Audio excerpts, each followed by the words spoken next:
নমস্কার বন্ধুরা, welcome to my channel BA food কিচেনে। আজকে বানাবো কেক রেসিপি। এই রেসিপিটা বানানো এতটাই সহজ যে চা বসি দিয়ে এই রেসিপিটা বানানো হয়ে যাবে। আর ঘরে থাকা কিছু উপকরণ দিয়েই এই রেসিপিটা ঝটপট বানিয়ে ফেলতে পারবেন। আর এই রেসিপিটা বানানোর পর 3 দিন 4 দিন রেখেও এই রেসিপিটা খেতে পারবেন। একটা লাইক দিয়ে সম্পূর্ণ রেসিপিটা দেখার অনুরোধ রইল। তো চলুন দেখে নিই রেসিপিটা। এখানে আমি একটা ডিম নিয়েছি। ডিমটা যদি ফ্রিজে থাকে তাহলে ডিমটা 1 ঘন্টা আগে বের করে ঠান্ডা করে নেবেন। তারপর ডিমটা এখানে ব্যবহার করবেন। রুম টেম্পারেচারে থাকা ডিমটা যদি এখানে ব্যবহার করা হয় তাহলে কেকগুলো ভালো হবে। এবারে একটা হ্যান্ড উইক্সের সাহায্যে ডিমটাকে ভালো করে এখানে ফেটিয়ে নেব। আপনারা চাইলে কাঁটা চামচ দিয়েও ডিমটাকে এইভাবে ভালো করে ফেটিয়ে নিতে পারেন। যতক্ষণ না ডিমের কালারটা চেঞ্জ হয়ে যাচ্ছে ততক্ষণ আমি এইভাবেই ফেটাতে থাকবো। কিছুক্ষণ টাইম ভালো করে ফেটিয়ে নিয়েছি, দেখতেই পাচ্ছেন ডিমের কালারটা একেবারে চেঞ্জ হয়ে গেছে। এবারে আমি দিয়ে দিচ্ছি এখানে 1 কাপ চিনির গুঁড়ো নিয়েছি।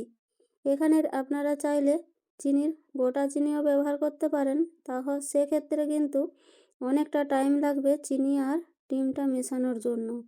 তার জন্য এখানে আমি নিয়েছি গুঁড়ো চিনি।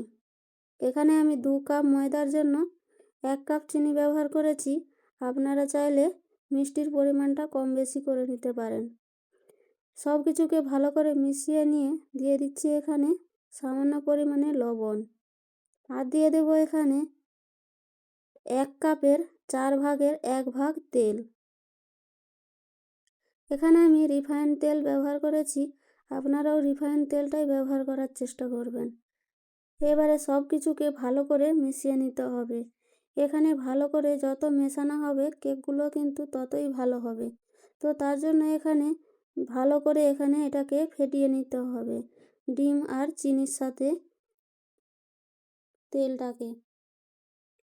দেখতে পাচ্ছেন কীরকম হয়েছে, দেখেই বুঝে নিতে হবে যে এখানে টেক্সচারটা কেমন হয়েছে। এবারে আমি দিয়ে দেবো এখানে ময়দা এখানে আমি 2 কাপ দেব, তাই অল্প অল্প করে এখানে ময়দাটা ব্যবহার করতে হবে। একসাথে ময়দাটা দিতে যাবেন না, তাহলে কিন্তু মেশাতে অনেকটাই অসুবিধা হবে। তো অল্প অল্প করে এখানে ময়দাটা আমি ভালো করে মিশিয়ে নেব।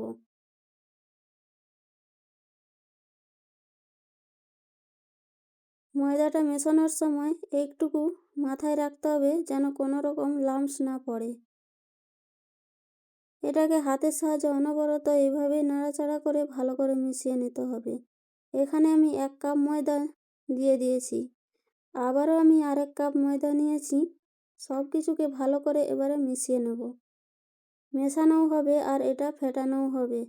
অনবরত এইভাবেই নাড়তে হবে। আপনারা চাইলে এখানে হাত দিয়েও করে নিতে পারেন।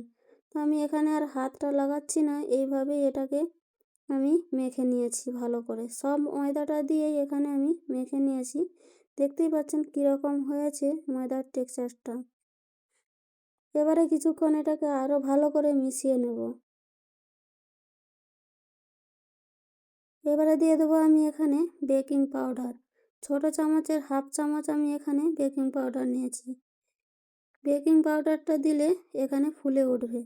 তো আমি এখানে কিন্তু বেকিং সোডা দেইনি, বেকিং পাউডারটা দিয়েছি। এবারে সব কিছুকে আরও কিছুক্ষণ ভালো করে মিশিয়ে নেব। মেশানোটা কিন্তু অবশ্যই ভালো করে করতে হবে। এবারে আমি এটাকে ঢাকা দিয়ে 5 মিনিট রেস্টে রেখে দেব। 5 মিনিট রাখার পর এটা কিন্তু অনেকটাই শক্ত হয়ে যাবে। 5 মিনিট পর ঢাকাটা খুলে নিয়েছি। দেখতেই পাচ্ছেন ময়দার ব্যাটারটা কিন্তু অনেকটাই শক্ত হয়ে গেছে। তো আমি আরও কিছুক্ষণ এটাকে ভালো করে মিশিয়ে নেব। যত এটাকে ভালো করে মেশানো হবে কেকটা কিন্তু খেতে ততই ভালো হবে। তো আমি আরও কিছুক্ষণ এটার সাহায্যে ভালো করে এটাকে মিশিয়ে নিচ্ছি। এবারে আমি কেকগুলো বানিয়ে নেব। তো তার জন্য একটা এখানে আমি চামচ নিয়েছি। চামচের সাহায্যে বানালে কেকগুলো একেবারে সমান সমান হবে আর এখানে একই মাপের হবে। তার জন্য আমি এখানে একটা চামচের সাহায্যে এইভাবে বানিয়ে নিচ্ছি। দেখেই বুঝতে পারছেন কিভাবে আমি বানাচ্ছি। এবারে হাতের সাহায্যে এগুলোকে গোল করে করে আমি কড়ার মধ্যে দিয়ে দেবো। এই কেকগুলো বানিয়ে রাখা যাবে না, সাথে সাথেই কড়ার মধ্যে দিয়ে দিতে হবে। তো তার জন্য আমি এখানে আগে থেকেই তেল এখানে বসিয়ে দিয়েছি আর গ্যাসের ফ্লেম একেবারে লো রেখেছি। এবারে আমি কেকগুলো এক হাতে বানাতে থাকবো আর তেলের মধ্যে দিতে থাকবো। সব কেকগুলো আমি এখানে দিয়ে দিয়েছি। একেবারেই এগুলোকে লো ফ্লেমে ভাজতে হবে, তার জন্য কিন্তু কোনো রকম গ্যাস বাড়ানো যাবে না। তো গ্যাসের ফ্লেম একেবারে লো রেখে এক সাইডটা কিছুক্ষণ হতে দেব। এক সাইডটা একেবারে লাল হলে তারপর এগুলোকে উল্টাতে হবে, তা না হলে কেকগুলো কিন্তু ভেঙে যাবে। তো কেকগুলো একে একে করে আমি এখানে উল্টে দিচ্ছি। এক সাইডটা হয়ে গেলে আরও আমি এক সাইডটা ভালো করে লাল লাল করে ভেজে তুলে নেব। উল্টে পাল্টে ভালো করে এগুলোকে লাল লাল করে ভেজে নিয়েছি। এগুলো যখন ভাজা হবে তখন কিন্তু অনেকটাই নরম থাকবে। তারপর যখন ঠান্ডা হয়ে যাবে এগুলো কিন্তু শক্ত হয়ে যাবে। তো এখন আমি এগুলো উঠাচ্ছি, খুবই নরম। তো আস্তে আস্তে আমি এগুলোকে ভেজে তুলে নিচ্ছি।